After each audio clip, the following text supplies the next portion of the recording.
Akhirnya aku menemukan alasan kenapa mayoritas orang Indonesia itu merasakan cari uang itu sulit. Nah, kalau kamu mau tahu penyebabnya apa dan bagaimana solusinya, tonton video ini sampai habis.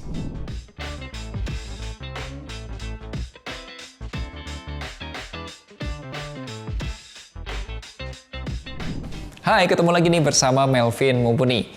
Video ini adalah video yang sudah lama banget aku ingin buat, tapi kok kelewat terus ya sama topik-topik investasi. Dan aku ingin sharing aja 3 hal. Pertama, kenapa sih kok cari uang itu sulit? Dan yang kedua, apa nih solusinya? Dan yang ketiga, action plan-nya seperti apa supaya cari uang itu menjadi lebih menyenangkan. Yuk kita langsung mulai.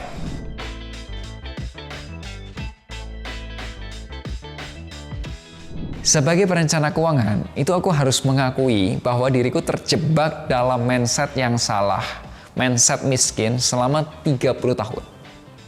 Pada saat COVID-19, saya baru menyadari ada mindset keuangan yang nggak benar, yaitu cari uang itu sulit.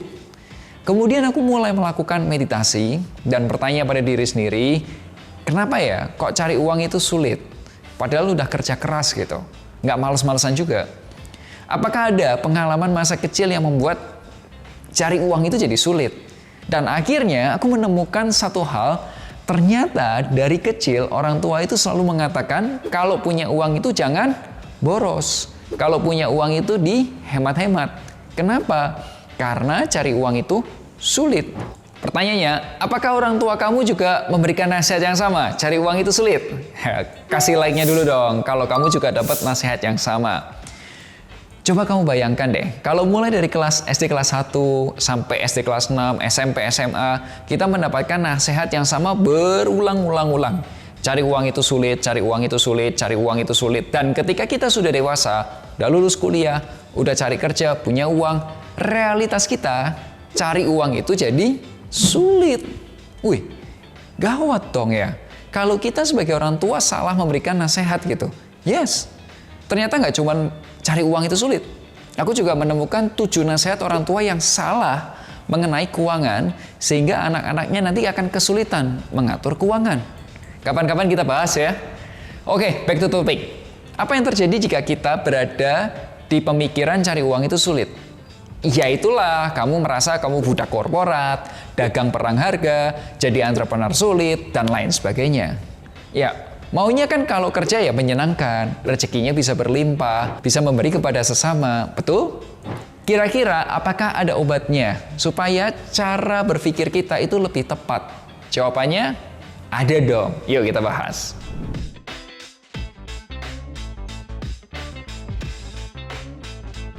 Solusinya simpel banget, sama seperti nasihat orang tuaku pada saat aku masih kecil belajar matematika. Aku bilang gini, matematika itu sulit. Dan orang tuaku bilang, matematika itu sulit kalau nggak tahu caranya. Terus aku berpikir, oh benar juga ya. Anak kecil disuruh menghitung berapa keliling lapangan sepak bola. Kayaknya ya bakal kesulitan juga kan? Tapi kalau kita sekarang yang sudah tahu caranya, yang ngitung lapangan sepak bola gampang kan? Nah, jadi kita mulai rubah cara pikir kita. Dari awalnya cari uang itu sulit, kita rubah. Jadi, cari uang itu sulit kalau tidak tahu caranya. Sampai sini teman-teman setuju? Nah, sekarang gimana cara cari uangnya?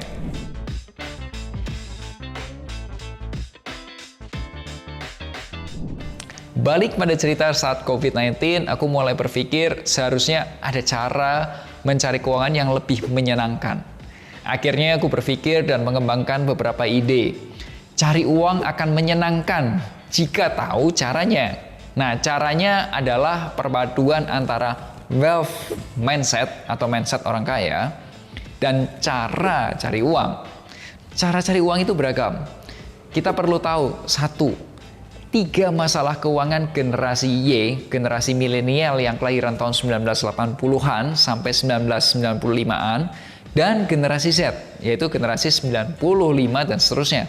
Masalahnya ada 3, penghasilannya kekecilan, pengeluarannya kegedean, atau utangnya kegedean.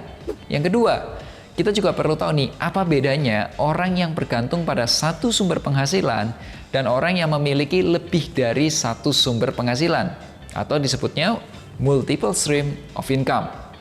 Dan yang ketiga, kita perlu tahu dua tipe penghasilan.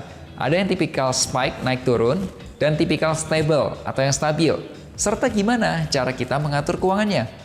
Dan yang keempat, 9 pintu rezeki yang bisa kamu optimalkan. Jadi, kalau kamu baru punya penghasilan dari satu pintu rezeki, misal dari gaji aja atau dari hasil dagang aja, kamu bisa mengoptimalkan 8 pintu lainnya. Dan yang kelima, 2 cara memperbesar penghasilan. Apakah tumbuh ke samping, apakah tumbuh ke atas. Yang keenam, mindset-mindset apa saja yang dibutuhkan untuk bisa menambah pemasukan. Dan yang ketujuh, kesalahan-kesalahan dalam menambah pemasukan sehingga kita bisa burn out atau juga overwhelm gitu. Dan yang kedelapan, 4 penyebab seseorang kehilangan pemasukan. Dan yang terakhir, yang kesembilan, pajak penghasilan. Ternyata beda sumber pemasukan, beda cara ngitung pajaknya, dan beda besar pajaknya. Semuanya itu bisa kamu pelajari di video online course Finansialku yang berjudul ini. Kamu bisa akses di link berikut ini.